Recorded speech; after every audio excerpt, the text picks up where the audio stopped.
أعوذ بالله من الشيطان الرجيم. بسم الله الرحمن الرحيم. يسبح لله ما في السماوات وما في الأرض الملك القدوس العزيز الحكيم.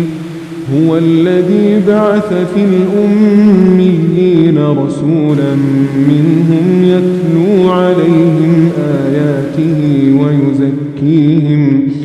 ويزكيهم ويعلمهم الكتاب والحكمة وإن كانوا من قبل لفي ضلال مبين.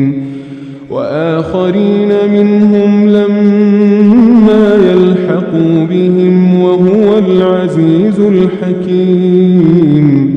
ذلك فضل الله يؤتيه من يشاء والله ذو الفضل العظيم.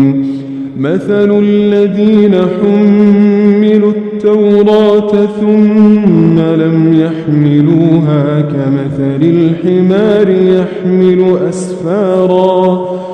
بئس مثل القوم الذين كذبوا بآيات الله والله لا يهدي القوم الظالمين.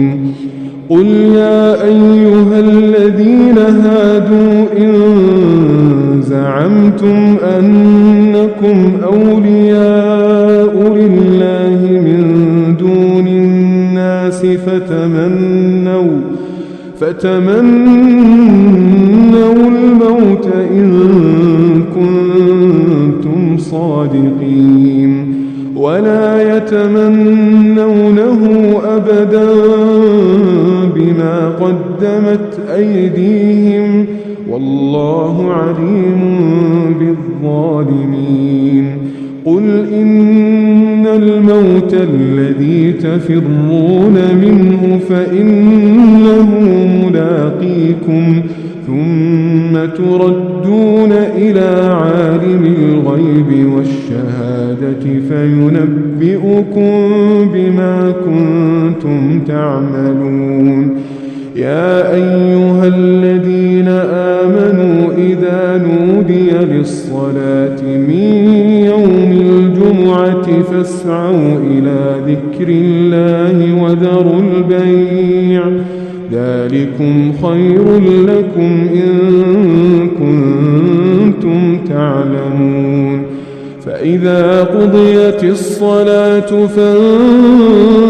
فانتشروا في الأرض وابتغوا من فضل الله واذكروا الله كثيرا لعلكم تفلحون. وإذا رأوا تجارة أو لهوا انفضوا إليها وتركوك قائما. قل ما عند الله خير من اللهو ومن التجارة والله خير الرازقين.